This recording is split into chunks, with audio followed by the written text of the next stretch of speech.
Shalom, perkenalkan nama saya Lady Mega Putri Engelina Dayo dari Fakultas Keperawatan UMPI Manado, kelas A121. Di video kali ini saya akan menjelaskan singkat tentang askep keperawatan anak, askep bibir sumbing pada anak. Baiklah, kita masuk ke dalam pengertian bibir sumbing. Bibir sumbing merupakan kelainan berupa celah pada bibir atas. Celah ini bisa terjadi pada rongga-rongga mulut atau bisa juga pada bagian bibir saja. Bibir sumbing adalah malformasi oleh gagalnya proses nasal median dan maksilatis untuk menyatu selama perkembangan embrionik. Selama di dalam kandungan, janin akan mengalami pertumbuhan dan perkembangan jaringan. Pembentukan bibir terjadi saat usia kehamilan 4-7 minggu. Sedangkan langit-langit mulut akan terbentuk di antara minggu ke-6 dan minggu ke-9. Umumnya saat bayi mengalami kelainan langit-langit atau bibir sumbing akan muncul gejala berupa yang pertama, adanya celah di bibir bagian atas atau di langit-langit mulut. Yang kedua, adanya sobekan kecil dari bibir ke gusi atas dan langit-langit mulut hingga ke bawah hidung. Yang ketiga, adanya celah pada langit-langit mulut yang tidak mempengaruhi tampilan wajah. Yang keempat, adanya perubahan bentuk hidung akibat celah yang terbentuk di bibir atau langit-langit mulut. Dan yang terakhir, adanya gangguan pertumbuhan gigi atau susunan gigi yang tidak teratur. Baik, kita masuk ke dalam komplikasi. Keadaan kelainan pada wajah seperti bibir sumbing ada beberapa komplikasi karenanya, yaitu yang pertama, kesulitan makan. Adanya labioskisis dan labioplattoskisis memberikan kesulitan pada bayi untuk melakukan hisapan pada payudara ibu atau DOT. Karena kesulitan bayi dengan labioplattoskisis membutuhkan penggunaan DOT khusus. Yang kedua, infeksi telinga dikarenakan tidak berfungsi dengan baik. Saluran yang menghubungkan telinga tengah dengan kerongkongan dan jika tidak segera diatasi, maka akan kehilangan pendengaran. Yang ketiga, kesulitan berbicara. Otot-otot untuk berbicara mengalami penurunan fungsi karena adanya celah. Yang keempat, masalah gigi.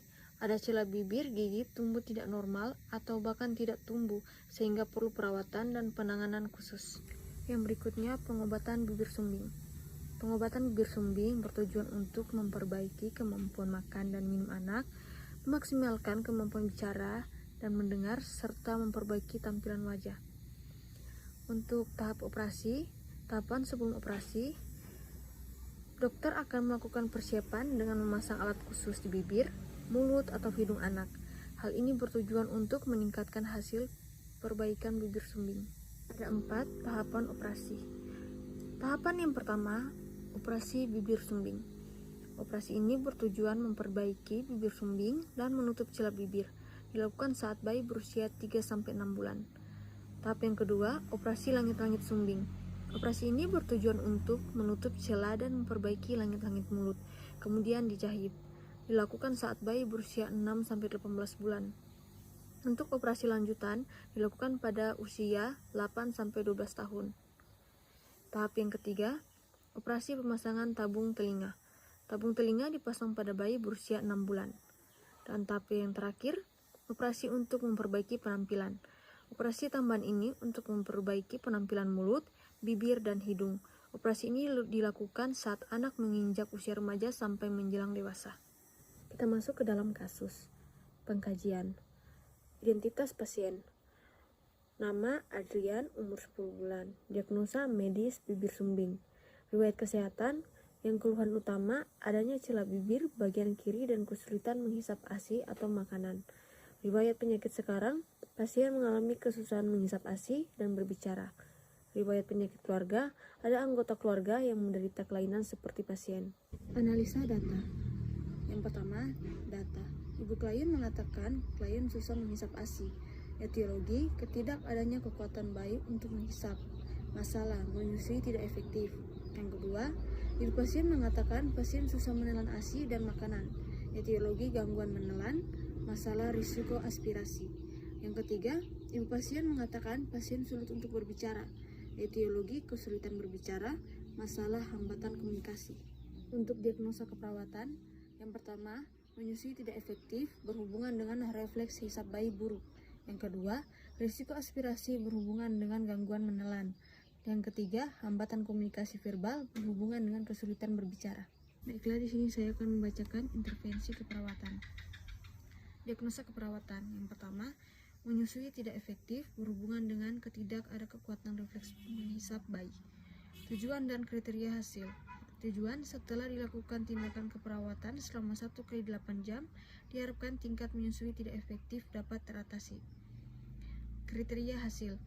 Keberlangsungan pemberian ASI untuk menyediakan nutrisi bagi bayi. Intervensi. Yang pertama, observasi.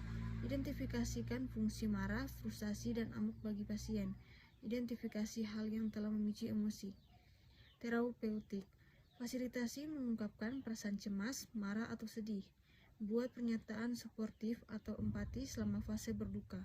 Lakukan sentuhan untuk memberikan dukungan. Tetap bersama pasien dan pastikan keamanan selama ansietas. Edukasi. Jelaskan konsekuensi tidak menghadapi rasa bersalah dan malu. Anjurkan mengungkapkan perasaan yang dialami. Anjurkan penggunaan mekanisme pertahanan yang tepat. Yang kedua, risiko aspirasi berhubungan dengan gangguan menelan. Tujuan, setelah dilakukan tindakan keperawatan selama 1x8 jam, diharapkan tingkat risiko aspirasi dapat diatasi. Kriteria hasil, bayi menunjukkan peningkatan kemampuan menelan. Observasi, identifikasi makanan yang diprogramkan, identifikasi kemampuan menelan. Terapeutik, lakukan kebersihan tangan dan mulut sebelum makan.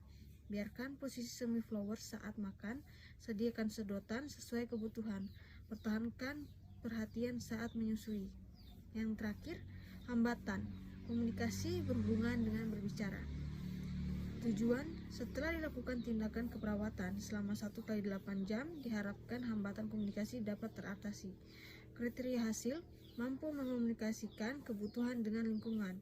Komunikasi ekspresi pesan verbal atau non-verbal. Dorong pasien untuk berkomunikasi perlahan dan untuk mengulangi permintaan. Dengarkan penuh perhatian, anjurkan ekspresi diri dengan cara lain dalam menyampaikan informasi. Baiklah, untuk penjelasan terakhir materi saya, yaitu pencegahan bibir sumbing. Bibir sumbing sulit dicegah karena penyebabnya belum diketahui secara pasti.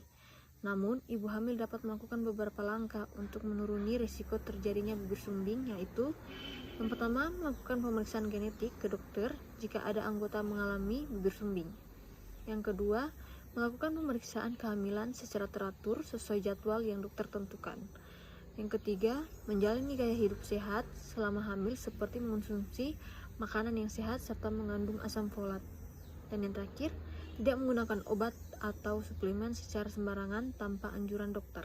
Untuk kesimpulan, labioplattoskisis merupakan suatu kelainan yang dapat terjadi pada daerah mulut. Plattoskisis atau sumbing patum dan labioskisis atau sumbing tulang untuk menyatu dalam perkembangan embrio. Kelainan ini belum dapat diketahui secara pasti penyebabnya, kemungkinan disebabkan oleh faktor genetik dan non-genetik seperti mengonsumsi obat-obatan, rokok, dan alkohol selama masa kehamilan. Baiklah, sekian dari presentasi saya mengenai aske bibir sumbing pada anak. Jika ada kesalahan kata, saya mohon maaf dan terima kasih.